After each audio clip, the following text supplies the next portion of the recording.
En fait, c'est une bonne question parce que souvent, je pense que ce sont presque des mêmes thèmes qu'on utilise chaque année.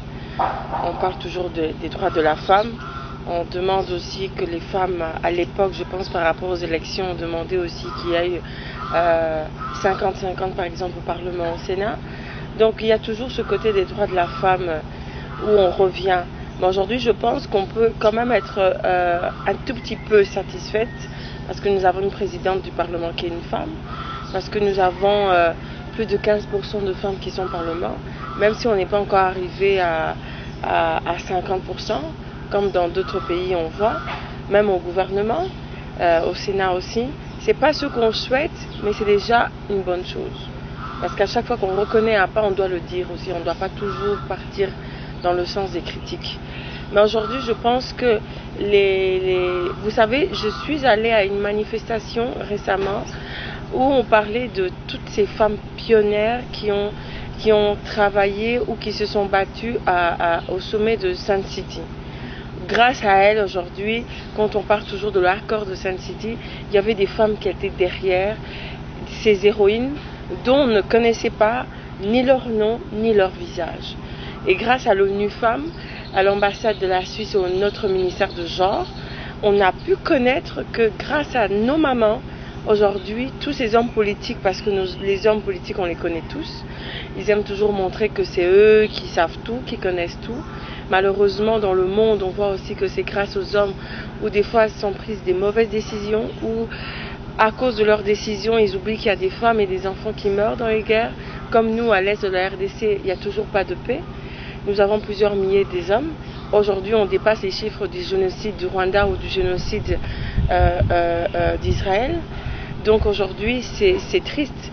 Mais d'un côté, nous, en tant que jeunes et en tant que femmes, on était contents de voir qu'il y avait des héroïnes qui avaient poussé tous ces hommes au sommet de Sun City, je dis ça, le sommet de Sun City, pour qu'aujourd'hui il y ait, comment on dit ça, comme on dit toujours, cet accord-là. Parce qu'elles nous ont raconté autour de cette manifestation que les hommes ne s'entendaient pas autour de la table. Tout le monde était braqué par rapport à leurs décisions. Et ce qu'elles ont fait, elles ont bloqué la porte. Elles ont fait un cordon de plusieurs femmes qui étaient que des participantes en disant que vous ne sortez pas de là tant que l'accord n'est pas signé. Parce qu'au pays, il y a des gens qui meurent, parce qu'il y a des femmes qui meurent, parce qu'il y a des enfants, parce qu'il y a ces atrocités parce que tu prends un temps, tu dis moi je ne suis pas content de cet accord parce que je ne me retrouve pas. À un moment, on doit arrêter de penser à nous-mêmes, mais penser aux autres. Souvent, les gens disent que le Congolais ne réussit pas à cause des Congolais. Est-ce que c'est vrai? Je ne sais pas. Mais je pense que nous devons oublier la politique. Les hommes politiciens doivent oublier de penser à eux, mais penser aux autres. Parce qu'ils peuvent se dire que, comme je dis tous les jours, une des femmes qui a été violée peut être ta tante, peut être ta petite fille, peut être ta nièce, ou elle l'est d'ailleurs parce qu'elles sont congolaises. Mais écoutez, c'est pas une idée. Nous, je pense que vous savez que je suis présidente de l'ONG ELCOS. Et nous avons 15 ans sur terrain, 15 ans d'expérience, et dont une grande partie à l'est de la RDC, où nous avons plus de 10 000 mamans avec qui nous travaillons, plus de 10 000 enfants aussi, parce que nous avons fait des écoles, de centres de femmes de récupération. Quand on voit ces femmes, il y a toujours l'espoir, vous savez. Et même quand on voit Nelson Mandela, qui est aujourd'hui un très grand pionnier africain dans tout le continent, cet homme a espéré au fond de sa prison qu'il pouvait faire quelque chose de grand pour son pays. Et il l'a fait. Il est resté le temps qu'il est resté dans la prison, mais le jour où il est sorti, sa femme et lui se sont battus pour arriver là où il est arrivé. Aujourd'hui, l'Afrique du Sud est arrivée là où il est arrivé grâce à Nelson Mandela. Donc ça veut dire l'espoir qu'il a vu dans la prison. À ce moment-là, il se disait, je peux ne jamais sortir, mais il est sorti.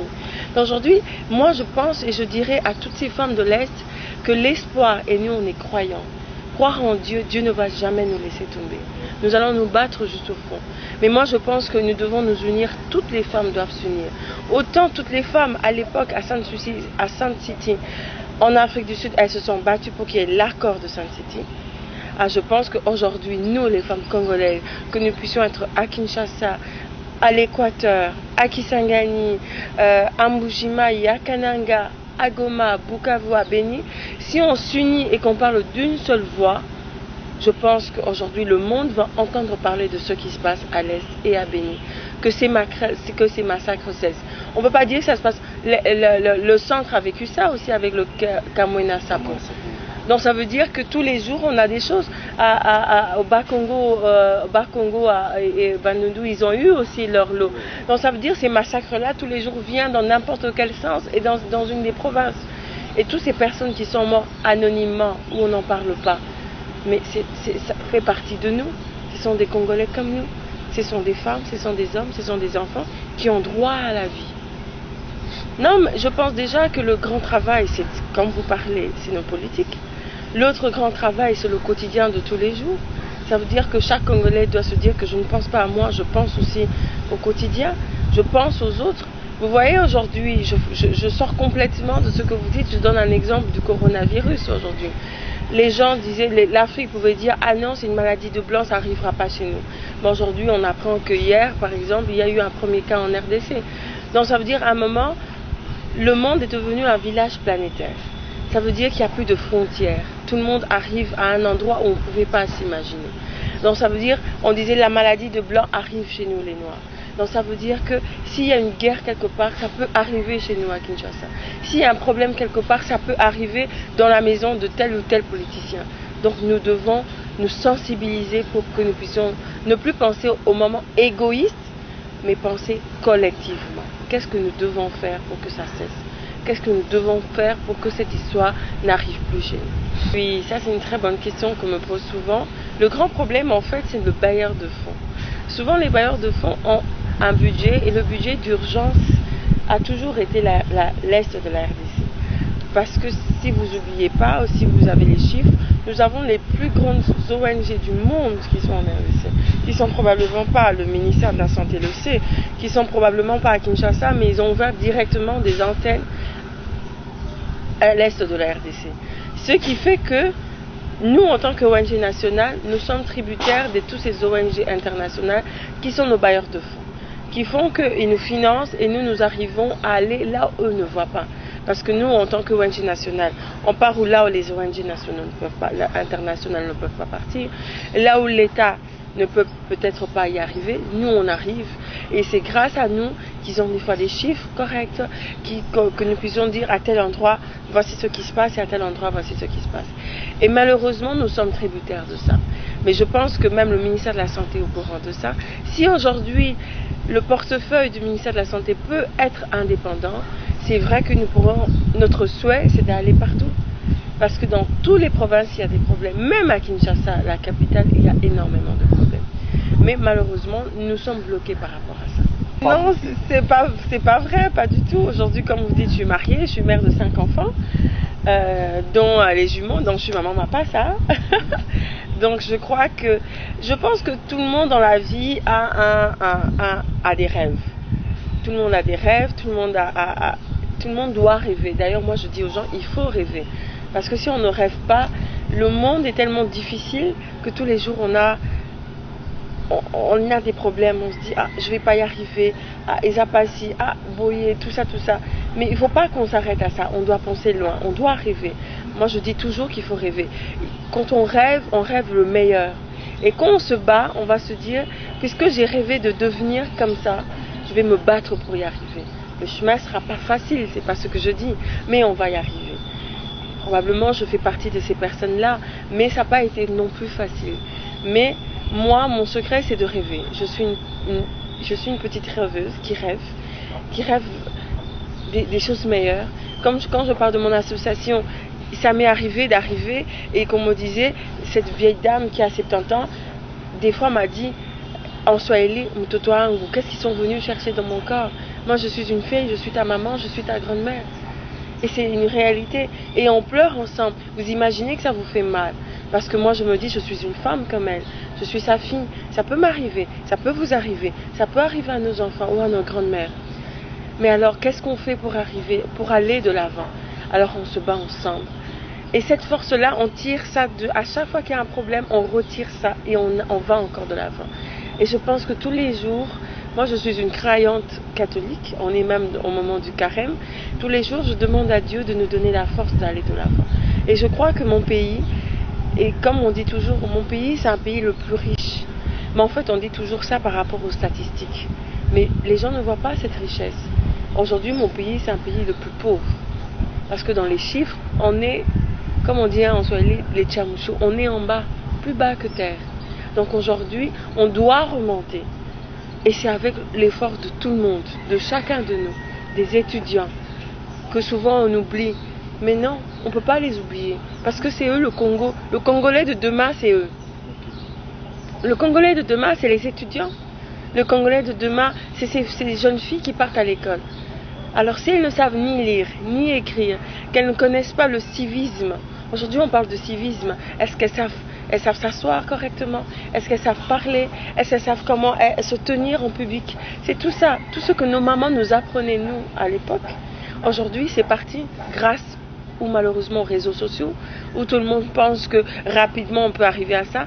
Je vais vous dire une chose. Est-ce que dans les réseaux sociaux, on a déjà montré quelqu'un qui pleure? Est-ce que quelqu'un se prend en photo quand quelqu'un est malheureux? Personne. Tout le monde se prend en photo dans son meilleur jour, pour montrer à tout le monde, j'ai une belle maison, j'ai une belle voiture. Mais au jour où la voiture est en panne, est-ce qu'elle s'est mis Kangi photo, est repiné et longué? Non. Ça veut dire que c'est un rêve qui est peut-être faux. Et tout le monde aujourd'hui voudra voler, voudra mentir pour y arriver. Mais parce que quelqu'un a manipulé des choses qui ne sont pas vraies. Nous, à notre époque, on n'avait pas de réseaux sociaux. Alors c'est à vous, la presse, de montrer aux gens quelle est la vraie réalité et quelle n'est pas. Parce que nos jeunes d'aujourd'hui doivent savoir cette réalité. Et doivent se battre pour y arriver. Moi, je ne vais pas seulement lancer un message à ces femmes-là particulièrement, mais à toutes les femmes. À toutes les femmes, parce qu'on dit toujours que la femme est une force tranquille. Souvent, il y a un dicton qui dit toujours derrière un grand homme, il y a une grande femme. Mais aujourd'hui, nous, on ne veut pas être derrière l'homme, on veut être à côté de lui. L'accompagner, que les gens puissent savoir que nous sommes là.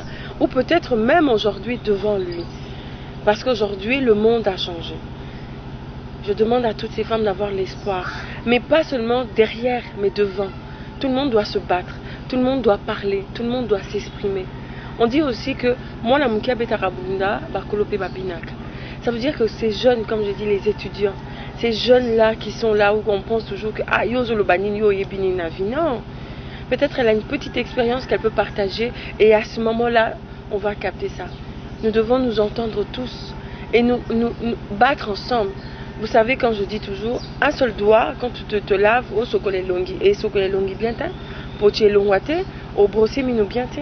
Mais quand tu fais ça, c'est ça la force, ça veut dire ensemble. Donc on se complète. C'est comme les femmes. Handicapé, tout ça. Mais handicapé, on a une solution. Par rapport à mon oiseau, on a une solution. Donc ça veut dire qu'on ne peut pas aujourd'hui discriminer les autres.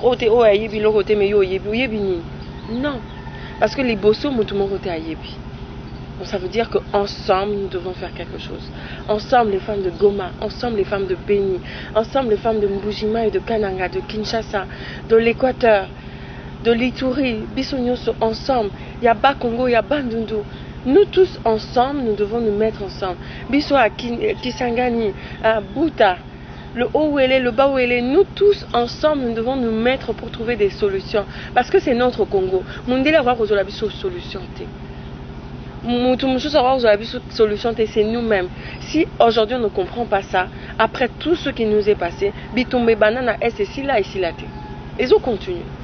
Ça veut dire les locaux ici là, il faut biso mon roto téléma. Écoutez, l'objectif aujourd'hui, moi j'ai déjà dit, c'est d'aider le maximum de femmes. Je le fais déjà, peut-être des fois même anonymement, je le fais déjà. Ça veut dire souvent on dit oh moi ça, moi c'était non. Nous devons nous mettre ensemble pour y arriver. Et aujourd'hui, c'est l'objectif, faire le maximum de bruit, voir le maximum de dirigeants pour qu'aujourd'hui les choses puissent changer. Que ça soit au niveau social, que ça soit au niveau, comment on dit ça, au niveau économique. On parle d'investir en RDC. Et ça, c'est la réalité de notre pays. Tant que nous, on accepte, on ne dénonce pas, on ne va pas y aller là. Mais au moment où on dénonce, on dit que ça, c'est pas correct, alors à ce moment-là, nous allons aller de là.